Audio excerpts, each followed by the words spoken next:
Bonjour. Ah, il y a un sujet extrêmement important qui a été revu, traité, repris durant la Réforme. Ah, parce que Dieu est extrêmement saint, il est infiniment saint d'ailleurs, ah, et que l'homme est très pécheur depuis le péché d'Adam. Doctrine du péché originel nous dit que tous les hommes sont des pécheurs. Alors, la question qui se pose maintenant, comment sommes-nous justes devant Dieu? Comment nos péchés sont-ils pardonnés pour être réconciliés avec Dieu? Nous avons célébré le 31 octobre récemment l'anniversaire du début de la réforme protestante, avec, comme vous le savez, les 95 thèses qui avaient été affichées par le moine catholique augustinien Martin Luther à la porte de la cathédrale de Wittenberg. L'enjeu principal pour Luther était d'affirmer qu'un pécheur était justifié par la foi seule, et non, comme l'Église catholique le disait, par la foi plus les œuvres. D'ailleurs, il a très bien dit que cette doctrine de la foi seule représente les gonds sur lesquels la porte de la vraie Église soit tient debout ou bien tombe. Alors les confessions de foi protestantes européennes avaient été soucieuses de reprendre cette doctrine indispensable, vitale du salut. Quand les théologiens se réunirent plus tard à Londres en 1643, ils écrivirent une confession de foi connue comme la Confession de foi de Westminster. Il y avait 121 théologiens et ils expliquent de nouveau cette doctrine de justification protestante ou bien réformée qui avait été d'abord élaborée par Martin Luther et ensuite expliquée par Jean Calvin. Alors, au sujet de la justification, il dit ceci, je vous le lis, ceux que Dieu a efficacement appelés. Et ici, ce n'est pas l'appel externe, il y a un appel qui est fait par tous les prédicateurs de l'Évangile, qui invite tout le monde à se repentir. Mais ici, il parle d'un appel interne. D'ailleurs, Jésus a dit « Mes brebis entendent ma voix ». Ceci signifie que ces brebis sont régénérées par l'Esprit de Dieu qui vient habiter en eux et cette régénération précède cet appel interne ou peut-être il vient en même temps. Dans Romains 3,24, il est indiqué, je vous lis, ils sont gratuitement justifiés par sa grâce, par le moyen de la rédemption qui est en Jésus-Christ. Ensuite, la confession dit, non pas que la justice leur ait été infusée, car l'Église catholique romaine enseignait et enseigne aujourd'hui encore que dans le baptême, le prêtre a autorité d'infuser une grâce salvifique.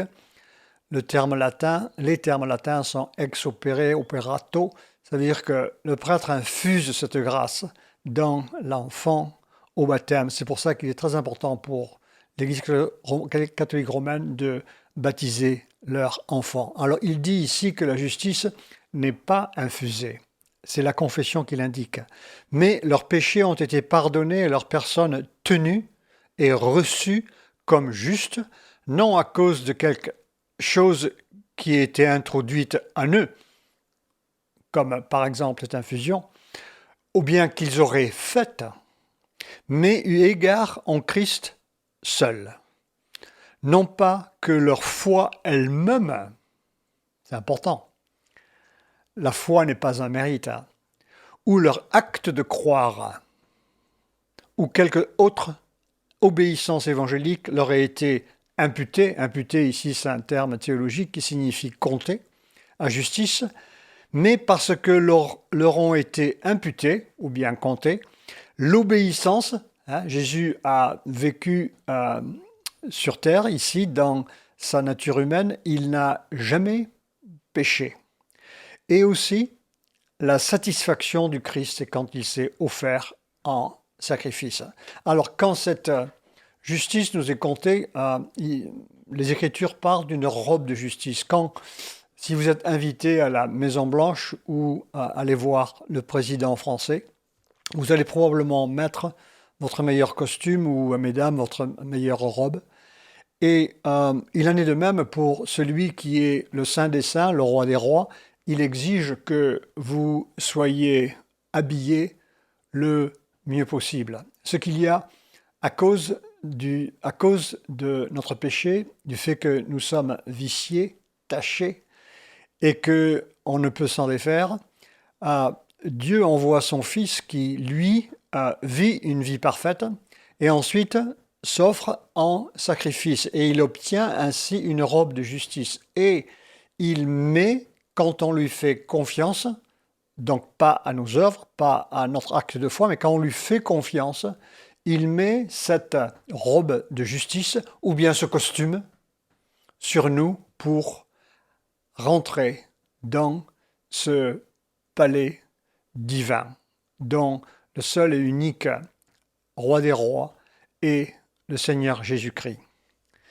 Alors, dans Romains 4, verset 5, il est dit « Et à celui qui ne fait point d'œuvre, mais qui croit », et ici c'est croire seulement, en celui qui justifie l'impie, sa foi lui est imputée à justice. De même, David exprime le bonheur de l'homme à qui Dieu impute la justice sans les œuvres, ceux dont les iniquités sont pardonnées et dont les péchés sont couverts. Heureux l'homme à qui le Seigneur n'impute pas son péché.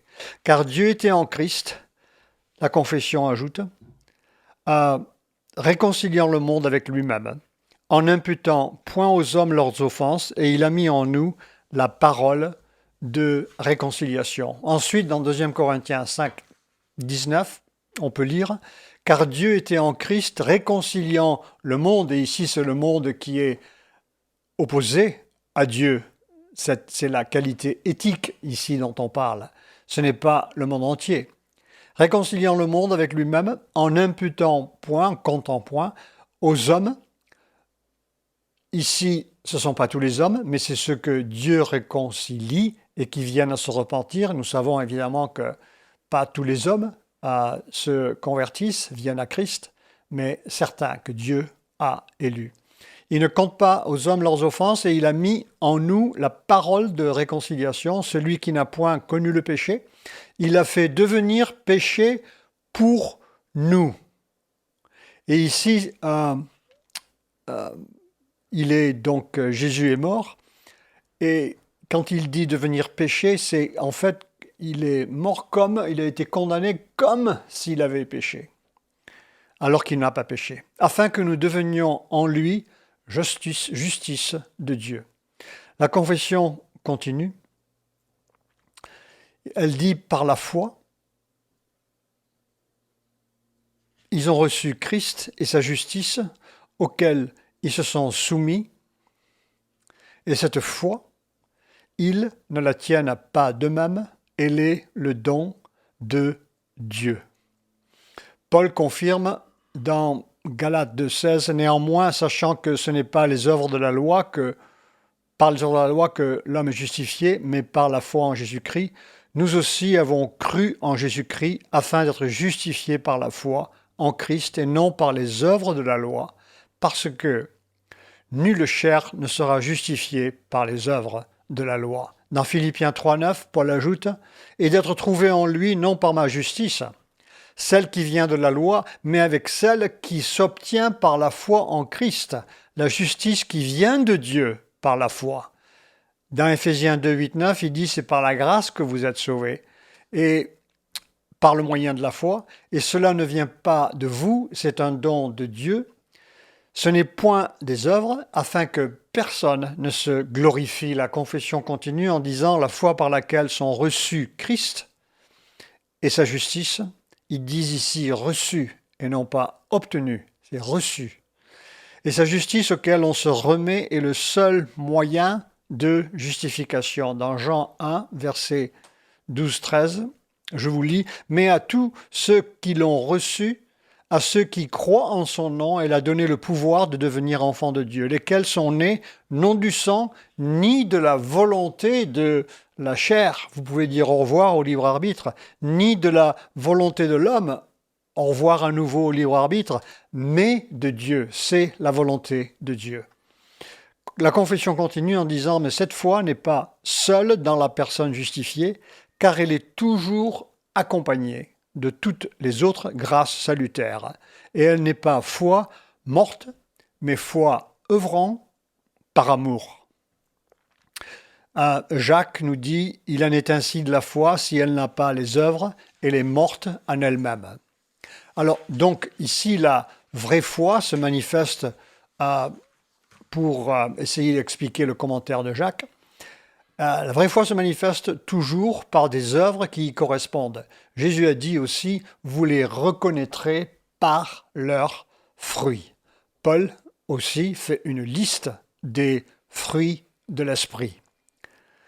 Jacques visait ici les antinomiens. Anti, c'est contre. Nomien, c'est nomos, c'est la loi, qui ne mettaient pas leur soi-disant foi en pratique. Ils ne pouvaient le faire car ils ne possédaient pas une vraie foi. Alors, la confession continue, par son obéissance et sa mort, Christ a entièrement acquitté la dette de tous ceux qui sont ainsi justifiés. Il a justement, réellement, pleinement satisfait à leur place à la justice de son Père. Mon fils vient de voir un documentaire sur un nombre de personnes qui étaient en prison aux États-Unis et qui ont changé d'avis sur ce qu'ils ont fait. Certains sont des personnes qui sont converties. Et il faut comprendre que même les pires péchés, quand on vient à croire et à se repentir sincèrement, ils sont entièrement, la confession nous indique entièrement, je répète, pardonné. David avait commis l'adultère avec Barsabée, et ensuite il avait aussi commis le meurtre, parce qu'il avait envoyé le mari de Barsabée pour être tué sur les lignes de front contre l'ennemi au siège d'une ville. Dans Romains 5,8, il est indiqué « Dieu prouve son amour envers nous en ce que lorsque nous étions encore des pécheurs, Christ est mort pour nous. » À plus forte raison donc, maintenant que nous sommes justifiés par son sang, serons-nous sauvés par lui de la colère, car il y a une colère à venir. Car si, lorsque nous étions ennemis, nous avons été réconciliés avec Dieu par la mort de son Fils, à plus forte raison, étant réconciliés, serons-nous sauvés par sa vie. Paul semble dire que pour Christ, aller au calvaire était plus précieux que de vivre sans péché. La confession continue en disant cependant, pour autant qu'il a été donné pour eux par le Père, lui qui n'avait point épargné son Fils, Paul nous dit, mais qui l'a livré pour nous tous, comment ne nous donnera-t-il pas aussi toutes choses avec lui? Alors, je reprends, pour autant qu'il a été donné pour eux par le Père, et que son obéissance et sa satisfaction ont été reçues à la place des leurs. Éphésiens 5,2 le confirme. Marchez dans la charité à l'exemple de Christ qui nous a aimés et qui s'est livré lui-même à Dieu pour nous, comme une offrande et un sacrifice de bonne odeur. Alors la confession continue ici, toutes deux, parlant de l'obéissance de Christ et sa satisfaction dans sa mort, obéissance dans sa vie, satisfaction dans sa mort, toutes deux, se font gratuitement, sans qu'il soit pour rien, elles nous sont imputées. Alors notre justification est seulement par pure grâce. Éphésiens 1,7 nous confirme, en lui nous avons la rédemption par son sang, la rémission des péchés, selon la richesse de sa grâce. Il faut savoir que la grâce que Jésus nous accorde quand il nous pardonne, elle est extrêmement riche. La confession ajoute ici dans ce passage afin que dans la justification des pécheurs, la rigoureuse justice et l'abondante grâce de Dieu puissent l'une et l'autre être glorifiées. Romains 3, 26 l'illustre. De montrer sa justice dans le temps présent de manière à être juste tout en justifiant celui qui a la foi en Jésus. Maintenant, la confession traite brièvement un sujet qui est extrêmement difficile et qui est à voir avec beaucoup de sagesse. C'est le sujet du décret de Dieu. C'est un mystère pour les théologiens les plus compétents.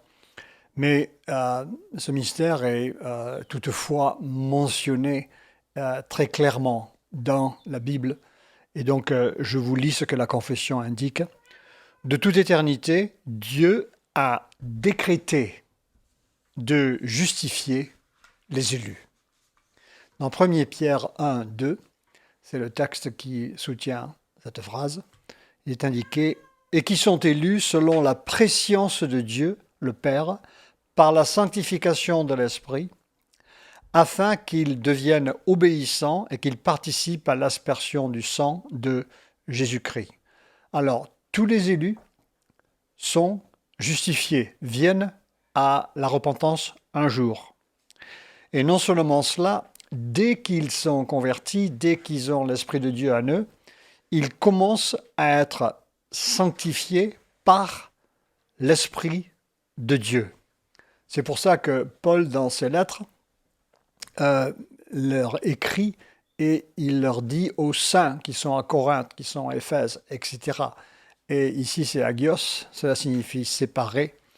Et donc, ces personnes, dès qu'ils sont en Christ, ils sont venus à lui, que Dieu les a amenés à lui plutôt, ils commencent à être sanctifiés. Ensuite, dans Romains 8,30, il est indiqué ceux qu'il a prédestinés, qu'il avait décrétés donc, il les a aussi appelés, ici nous rappelons que c'est l'appel interne, et ceux qu'il a appelés, internes, il les a aussi justifiés. Et ceux qu'il a justifiés, il les a aussi glorifiés. Ce passage est connu et décrit en théologie comme la chaîne du salut. La confession ajoute « Quand les temps furent accomplis, Christ est mort pour leurs péchés et ressuscité pour leur justification. » Romains 4, 25, qui soutient cette phrase, lequel a été livré pour nos offenses et est ressuscité pour notre justification. On peut se demander, mais qu'est-ce qui serait arrivé si Christ était mort, enterré, et s'il n'était pas ressuscité?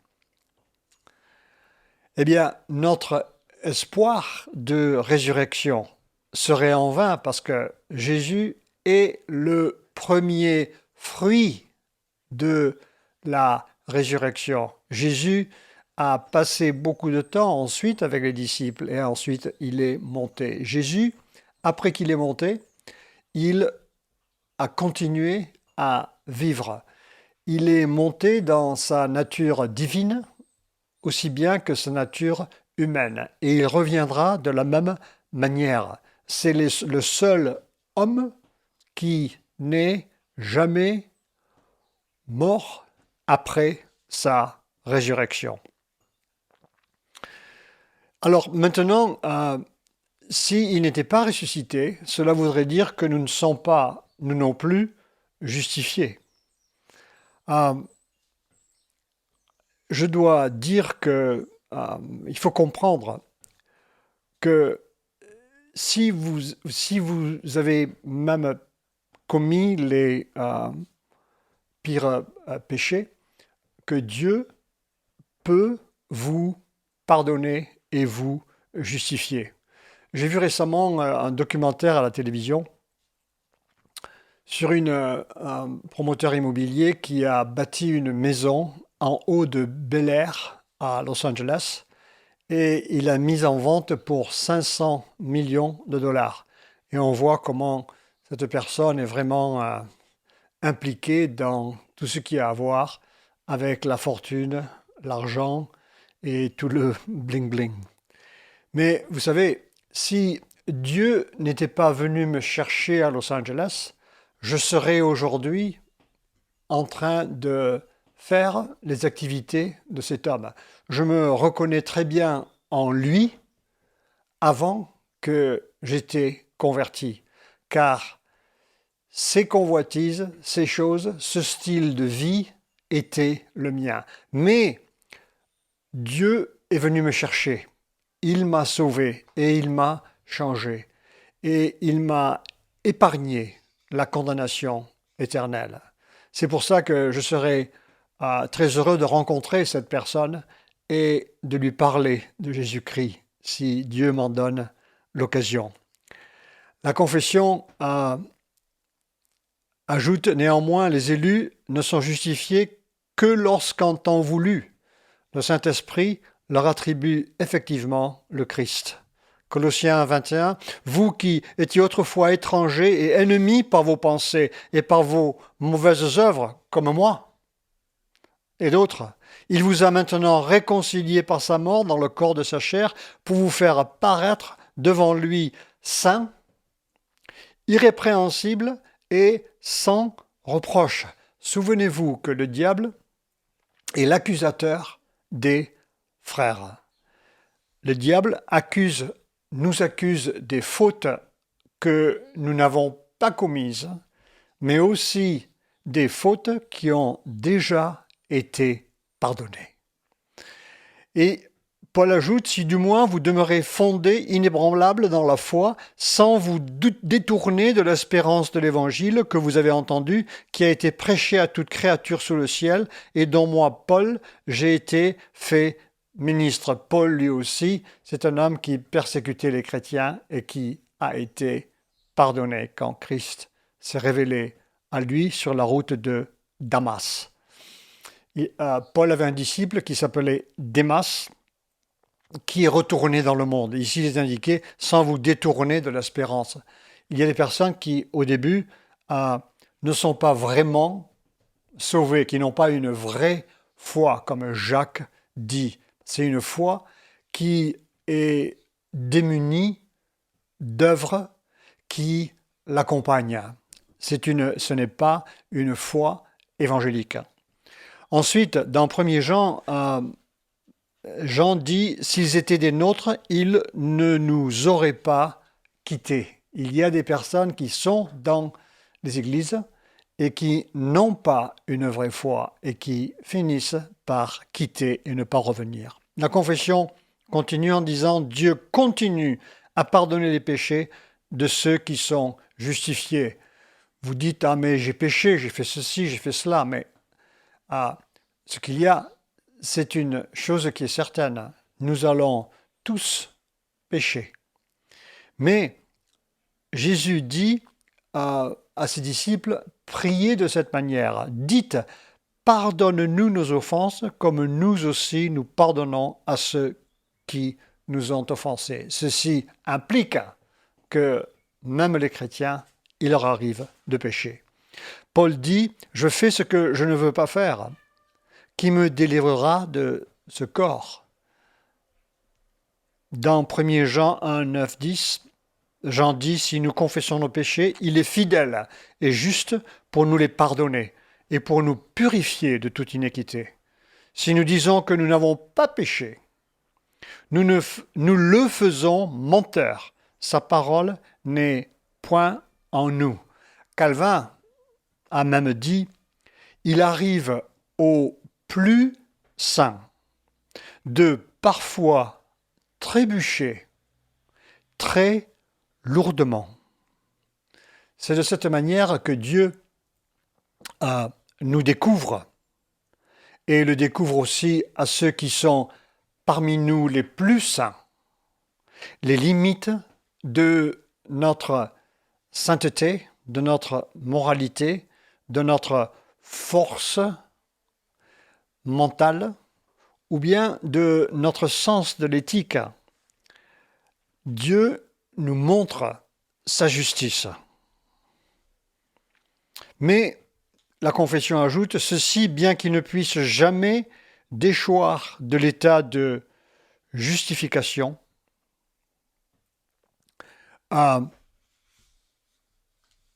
et ainsi nous devons comprendre que si une personne, comme je viens d'expliquer, tombe dans le péché, même un péché grave, quand il vient se repentir, cela le rend plus dépendant sur Christ seul pour sa justification et pour persévérer. C'est en lui et par lui que nous pouvons persévérer. Jésus dit dans Jean 10, 27, 28, « Mes brebis entendent ma voix, je les connais, et elles me suivent. Je leur donne la vie éternelle, et elles ne périront jamais. Et personne ne les ravira de ma main. » Voilà un verset qui est peut-être celui qui va vous donner le plus d'assurance. Ici, c'est l'intention du Saint-Esprit qui parle encore à travers les paroles de Jésus. Mais ceux-ci, bien qu'ils ne peuvent jamais déchoir de l'état de justification, la confession ajoute, ils peuvent cependant, par leur péché, tomber sous le déplaisir paternel de Dieu, et ils ne retrouvent la lumière de sa face qu'après s'être humiliés, avoir confessé leurs péchés et imploré le pardon et renouveler leur foi et leur repentance. Je vous exhorte, si vous en êtes là, dans ce trou, il y a un espoir pour vous. La lumière de sa face vient à ses enfants et il peut vous amener à, comme Nebuchadnezzar, il a passé 7 ans à cause de son orgueil, 7 ans à manger avec les animaux, il mangeait même de l'herbe, et après ces 7 années, il a dit, ah, maintenant je reconnais que seul toi, tu es le Seigneur des Seigneurs, et tu règnes sur toutes tes créatures. Mais Dieu a dû le faire passer par là, et je ne sais pas par quel chemin ou bien quel détour certains d'entre vous sont en train de passer. Mais sachez que ici, cette confession vous invite à vous humilier, à confesser vos péchés, implorer le pardon et à être renouvelé dans la repentance. Matthieu 26, 75, c'est Pierre qui se souvint de la parole que Jésus avait dite « Avant que le coq chante, tu me renieras 3 fois. » Et étant sorti, il pleura amèrement. Pierre est là. Jésus maintenant a été pris captif et il va s'en enquérir et il va voir les personnes qui sont autour de l'endroit où Jésus est. Et il y a une dame qui demande à Pierre, il lui pose une question, mais toi, je te reconnais, je t'ai vu avec lui. Il faut comprendre que les Galiléens avaient un accent qui était extrêmement différent de l'accent des personnes qui sont à Jérusalem, là où maintenant cette dame se trouve. C'est pratiquement, je pense, la différence entre l'accent de Marseille et l'accent de Paris. Alors cette dame lui dit, mais je te reconnais, tu étais avec Jésus. Ah mais moi je ne sais pas, je ne comprends rien. Et ensuite, une autre personne lui dit, mais tu sais, moi je pense que tu le connais. Et il dit, ah moi je ne le connais pas. Et la femme répond, tu sais, ton accent te trahit. Et maintenant, Pierre, il va commencer à jurer. Je ne vais pas jurer comme un Marseillais. Et à ce moment-là, cocorico, cocorico. Et il se souvient à ce moment-là des paroles de Jésus, parce que Pierre lui avait dit, moi je ne te trahirai jamais, je te suivrai jusqu'à la mort. Et là, Pierre réalise que Jésus savait qu'il allait le nier. Et là, le texte nous dit que Pierre pleura amèrement. Pierre, après la pêche miraculeuse, après la résurrection de Jésus, va être restauré par Jésus. Et Jésus le commissionne ensuite de paître les brebis. Et donc, il est restauré. Il s'est repenti. Dans Psaume 89, verset 31, c'est un psaume d'Étan. « Si ses descendants abandonnent ma foi, s'ils ne suivent pas mes décisions, s'ils violent mes ordres et n'observent pas mes commandements, alors je prendrai un bâton pour punir leur désobéissance et j'userai de coups pour châtier leur faute. » Il ne faut pas vous demander il ne faut pas vous poser la question que vous n'êtes peut-être pas une brebis de Dieu, que vous ne l'appartenez pas, parce que vous recevez des coups de bâton. Et quelquefois, ils sont très minimes, mais quelquefois, ils sont plus forts. Mais cela est une indication de la présence de Dieu qui nous discipline. Il ajoute ici dans le psaume, « Je ne leur retirerai pas ma bonté, je ne trahirai pas ma fidélité. » La confession ajoute ensuite, « La justification des croyants de l'Ancien Testament a été, sous tous les rapports, exactement la même que celle des croyants du Nouveau. » Il y a une erreur dans nombre d'églises évangéliques qui pensent que les saints de l'Ancien Testament étaient sauvés selon leur obéissance de la loi hébraïque. Ce n'est pas le cas.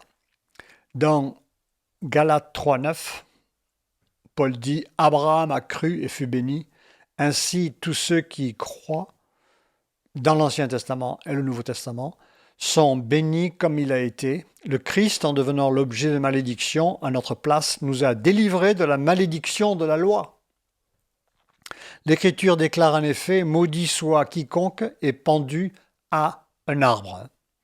C'est ainsi que la bénédiction promise à Abraham est accordée aussi aux non-juifs grâce à Jésus-Christ et que nous recevons tous par la foi l'Esprit promis par Dieu. Alors on se demande, c'est peut-être un détail pour certains d'entre vous, mais on se demande comment ces personnes de l'Ancien Testament sont efficacement sauvées. Il faut comprendre que l'agneau pascal, depuis le sortir d'Égypte, les prophéties qui se trouvent dans l'Ancien Testament sur le Messie attendu, les sacrifices pointaient sur le Messie qui allait être sacrifié. Bien que les saints de l'Ancien Testament n'aient pas eu la pleine révélation du salut, ils en avaient assez pour lui faire confiance. Par exemple, il y a aussi la prophétie de Michée dans le chapitre 5, « De toi, Bethléem Ephrata, de toi viendra un leader, ses pas sont depuis l'éternité. » Il est indiqué aussi, « De toi, Nazareth, sur toi, Nazareth, pays des gentils, une lumière brillera sur toi. » Ésaïe 53, il est indiqué, il prie nos iniquités sur lui. Alors, pour résumer, notre justification est entièrement gratuite. Christ ne pêche jamais, se présente comme sacrifice, il est revêtu d'une robe de justice, il met nos péchés sur lui, et il nous revêt de sa robe de justice, et ce, gratis. Que Dieu vous bénisse.